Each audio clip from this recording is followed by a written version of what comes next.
What's going on, my fellow Kino Lords? I just wanted to make a quick video recapping some of the more notable films that I watched during October. But before I dive into all that, I just want to thank everybody for showing up to my film festival. The film festival that I hosted live on this channel on the 29th. I personally had a blast. Everybody that I talked to said that they really had a great time. And besides me being an abominable host, I think that it all went really well and really smooth. So again, huge shout out to everybody for that one. And also, my latest short film, The Red Egg, is currently on the channel right now. So if you want to check it out and give feedback, please do that, because I'm only going to have it up for maybe another week or so before I take it down, just so I can have more likelihood of getting it accepted into other film festivals. But yeah, with that being said, let's just go and dive into these films that I watched during October. To start off, I'm going to talk about Halloween 3, Season of the Witch.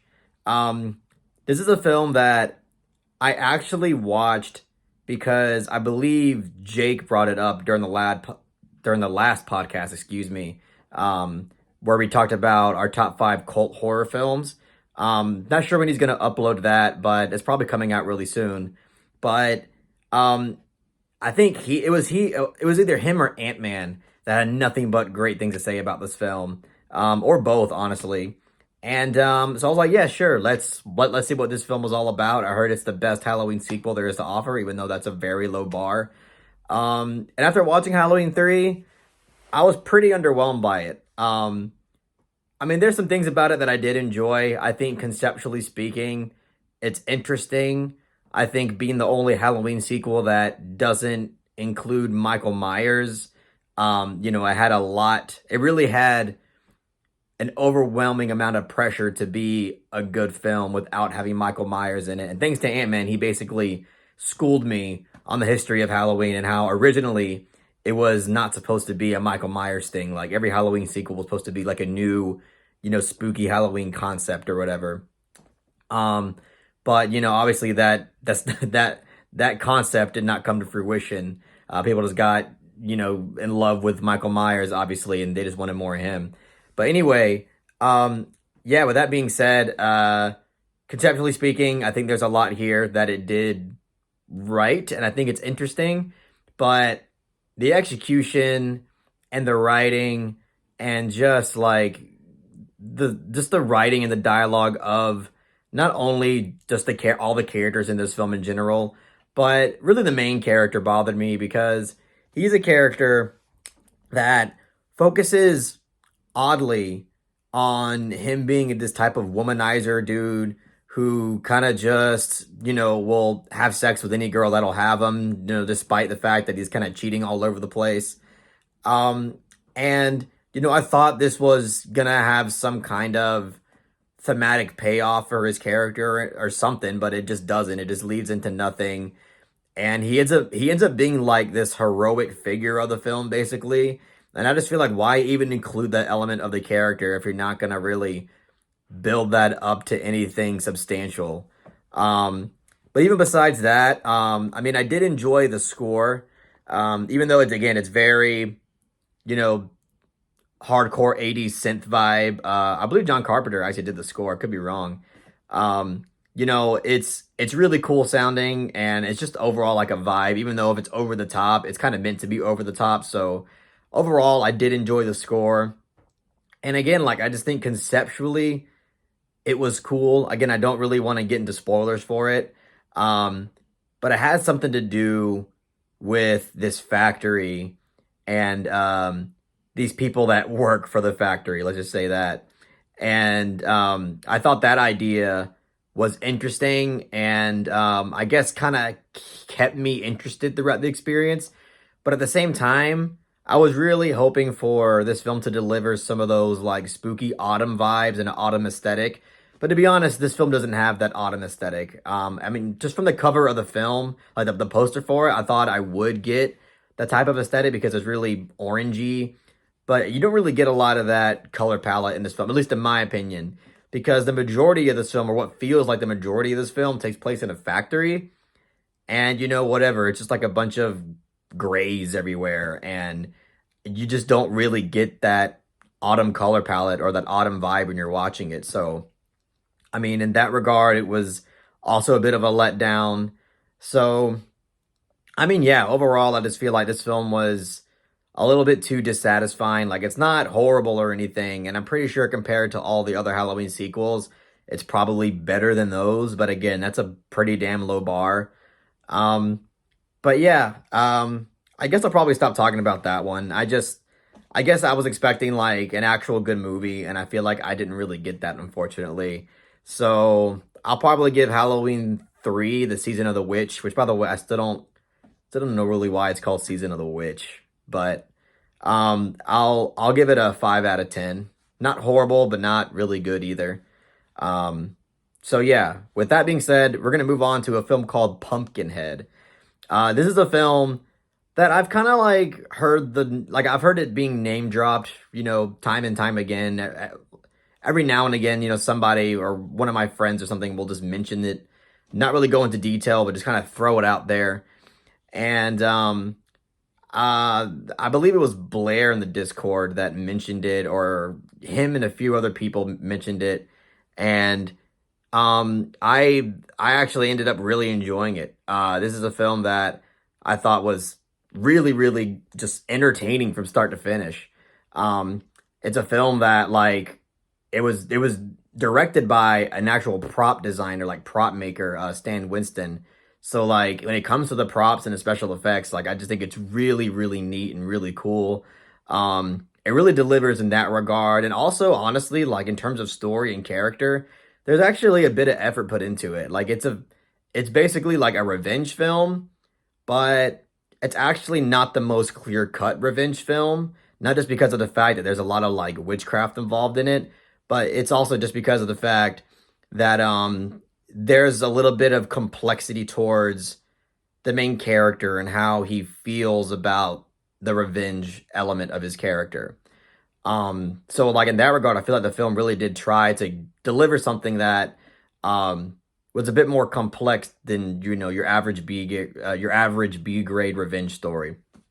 Um, but yeah, so Pumpkinhead, and again, this is one that offers the autumn vibe. Like if you want that spooky autumn vibe, this will definitely give you that. I mean that aesthetic is present throughout a lot of this film. There's just one scene where our main character goes and visits a witch, and that entire like aesthetic and that scene was just like, mwah, it was like creme de la creme, spooky October vibes, and I just really, really loved it. And also just like the makeup effects on the witch and everything were really good. Um, so yeah, like I just had a lot of fun with this movie, honestly. Like obviously it's not like a perfect, amazing movie or anything. Um, but it did what it needed to do really well, I'd say. I mean, one of the a few criticisms I do have with it, I guess, is even though I did love like the monster of Pumpkinhead, it the monster design does look a little bit too close to Alien, and it does make sense because Stan Winston did help create the Alien special effects in the movie Alien. So I mean, I maybe he was inspired by it, but it does look a little bit too close to it. Except Pumpkinhead has more like actual like humanistic facial features, which makes it really interesting and weird. But yeah, I enjoy Pumpkinhead quite a bit. If you're still, ready to, continue on those spooky October vibes into November, I definitely recommend Pumpkinhead because for what it is, I do think that it's entertaining and a whole lot of fun. So I'll give Pumpkinhead a soft to solid 7 out of 10 for sure. All right, so the next thing we're going to move on to is Suspiria, which is obviously written and directed by the legend Dario Argento. So this is a film that I just haven't seen I mean, I haven't seen it, period. I can't tell you for why that is, but I just never saw this movie. I saw the remake. Well, it's not really a remake. It's probably not the best way to say it, but I saw the new one that was directed by Luca Guadagnino, like 3 or 4 years ago. I think it was like 4 years ago now, or maybe even 5 years ago. Damn. I just saw that film on Halloween. And I enjoyed that film. I remember when I first saw it, I really enjoyed it, but as the years went by, I feel like I like it less and less, but it's still like a really good movie. And now watching Argento Suspiria, I have a really interesting relationship with this film because I think in terms of like visual style and the creative score and just like the overall look of this film, I just think it's just like really, really great. Like the craft and the creativity that's poured into the visual presentation of it, and even like again, the sound and the score is very creative, very stylistically effective, and I appreciate this film on that like aspect a whole lot. Like that's what really, kept me interested and kept me engaged in this film. Because when it comes to the script of this film and when it comes to the acting and the dialogue, that's when this film was kind of just like underwhelming me, because there's a lot of exposition in this film. Like most of the dialogue, at least from what I remember, kind of just comes off as like characters explaining things, making note of things that us, the audience, have seen. Or, I mean, we get entire scenes in this film. I mean, like whole like 8-minute scenes of, characters explaining so much about the history of this building and of this dance academy, a history of witchcraft. And it's like, do we really even need any of this? Like, I felt like, honestly, I feel like you could remove like 90% of the dialogue in this movie and just have a visual presentation, and kind of convey the narrative with visuals, and you would have like got a better film, and it would have been, yeah, it would have been like a little bit more ambiguous. But I feel like the story itself is like already very simple and doesn't really need a whole lot of explaining, and you could have just like conveyed so much just through the visual presentation. I feel like you could have removed a lot of the dialogue and just had like again that visual style, and it would have made a better film in my opinion. And there's just also like a handful of scenes that like they go on for so, like it builds and builds, and in a way it builds so long that it just feels like it drags. um but I don't know. I enjoyed it. I still like really enjoyed it. I just It was a little bit underwhelming when it comes to the dialogue and the script. And again, the acting, there's a lot of like kind of over the top, corny acting and stuff that I wasn't really a fan of. But I still really enjoyed it because there's a lot of craft and a lot of creativity that is poured into the whole like visual style and the aesthetic of this film. It's like impossible to deny that it's there, and it's impossible to like not feel engagement throughout your experience. It's just when those dialogue scenes happen, especially the long ones, you just kind of like you're just you kind of want to get going to that, you want to go back to that visual style that's there in this film. Um but yeah, either way, I still enjoyed it. I'm glad I saw it. I want to see more Argento. I think the only other Argento film that I have seen was Opera, and I actually enjoyed Opera more than Suspiria. Opera, I think, is really good. Um, but yeah. So with that being said, I'll give Suspiria a solid 6 out of 10 for sure. All right. So moving on from that, we're going to go to a film called Diabel, or The Devil. It's a film from Polish filmmaker. I forgot his first name, but his last name is Zulawski. He also wrote and directed Possession, which is a film that I have a divisive opinion on. I think it's a decent and audacious, and just like the balls on that movie is just, you cannot help but admire it. But at the same time, like there's a lot of elements of it that don't really work for me. I don't think it's like a masterpiece that, a lot of people in the film community really hail it as. Um, but it is a decent movie. But me just saying Possession is a decent movie just gets me crucified out here. But anyway, I watched Diabel, and I actually like this film more than Possession, I think.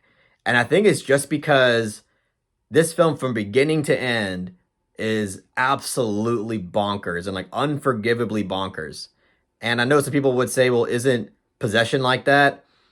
In a way, but I just feel like when it comes to batshit insanity, once you watch Diabel, it's just like you can't even compare it. Like it's just so much more batshit insane than Possession, because every single scene just brings so much chaotic energy to it. And there's just like a level of physicality, like with these actors. They're so rough with each other throughout this entire film. I mean, I can't tell you what this film, I can't even tell you what really happened throughout like more than half of this movie, to be honest with you, because the plot is pretty loose and like up in the air with certain things. And this film really is just about sitting back and being entertained by sheer insanity for basically 2 hours. Um, and I enjoyed it. Like, and sometimes, like, there's, it does hit a point where you do feel like it's a little bit too, like, it's just exhausting, and you want the film to kind of pump the brakes and kind of have something normal. But I'm kind of glad that it didn't after watching it, because I feel like that it's just part of its shtick. Like, I'm glad that it just kind of fully committed to being just this outrageous and at times incredibly hilarious film. There's this one scene in particular that just, I mean, had me like in tears laughing. It was just so silly and so funny, and I think clearly it was meant to be funny. It involves a dude just like whining and crying over something, and it was just so fucking funny to me. Um, but yeah, this film, like, again, it's hard to really talk about, because in a way it feels plotless, but it's not. It's just one batshit crazy thing happening after another. And I just feel like if you're ready for that kind of energy, I mean, by all means, check it out. This film is nonstop with it. I mean, don't expect to really understand these situations or what any of it really means. But if you just want to watch something that's just, I mean, balls to the wall, chaotic from start to finish, and a lot of just, I mean, in terms of camera work and again stunts and um, just like choreography, there's like a lot of craft in here, like a lot of creativity poured into it, and it's just, I don't know, I just love how absurd it is. It kind of reminded me a little bit of like a Hodorowski film, with how every single scene is kind of unpredictable and is just like it's just like making it to where every expectation you have for every scene is always fucking just stomped on. Um, so yeah, like, again, I don't think it's an amazing movie or anything. I want to say like a masterpiece or anything. It's not all that amazing, but I do think it's actually like a great movie. I would say it's great, but that's a very personal judgment, because I can see a lot of people watching this and just being done with it because it's just so fucking, like, it just gives you nothing. I feel like it just doesn't give a shit. It's doing what it's doing, and it just never lets the foot off the gas. Um, but anyway, yeah. Um, so if I'm gonna give that a grade, I'd give it a soft to solid 7 out of 10. I enjoyed it. I would probably find a way to. I don't know if there's a good like physical release of this, but this is a film that I probably would buy, just because it would be fun to own and have. And I could see myself watching it again, honestly. Like now, and especially knowing what it is, I just kind of want to relive it again and just see what I feel. Um, but anyway, that's all I'll say about it. Though those were all the films that I watched in October. Well, they're not all of them, but the ones that I really felt needed to be talked about. Um, and that's basically it, guys. Thanks for sticking around. I know this is kind of a long video, but I appreciate each and every one of you. And again, my film, The Red Egg, is out there. So if you want to see it, please check out my channel. It's basically the last upload before this one. Let me know what you think of it. It's on Letterboxd, rated on Letterboxd, and that's about it, guys. I really appreciate it. Make sure to give this video a like and share it amongst your friends. And don't forget to subscribe to the channel to be updated on more film-related content.